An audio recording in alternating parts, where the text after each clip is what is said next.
Заинск – 4-я остановка в маршруте автобусного марафона «Единая Россия объединяет». Сегодня на встречу с активом района приехали Расим Баксиков, Ольга Воронова, Рияз Комаров, Ильшат Аминов. Расим Баксиков отметил, в Заинске первый раз. Город удивил, много деревьев. Успел увидеться с ребятами, отдыхающими в местных лагерях. Теперь общение с жителями. Что я, собственно, хочу увидеть? Я хочу познакомиться просто с местным населением уже непосредственно в живой беседе.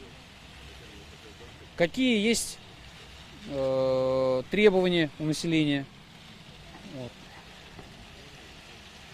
Поэтому считаю эту встречу крайне важной. В ДК «Энергетик» участники рассказали, какие программы реализованы в Татарстане за последние 5 лет и как они меняют облик городов-районов. Говорят и о партийных проектах и планах, слушают предложения местных жителей.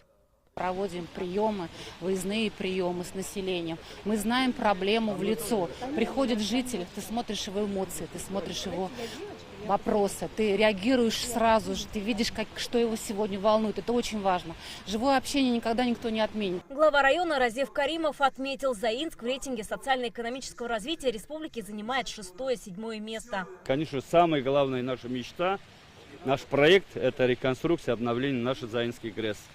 Поэтому над этим мы работаем. В районе построили новый бассейн, капитально отремонтировали татарскую гимназию, обновили объекты для молодежи. Заинцы обозначили проблемы. Ремонт внутрипоселковых дорог, назвали конкретные участки, попросили дворец бракосочетания в новом микрорайоне. Просим вашего содействия в строительстве нового дворца бракосочетания в новом микрорайоне нашего города.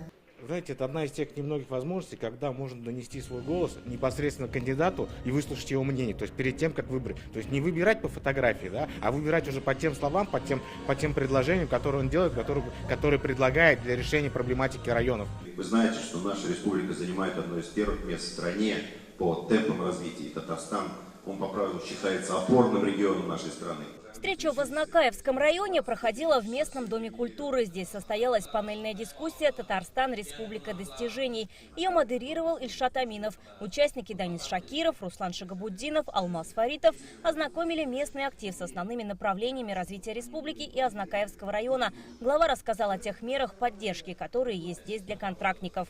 Наш долг помогать ребятам, которые защищают нашу родину, они наши герои.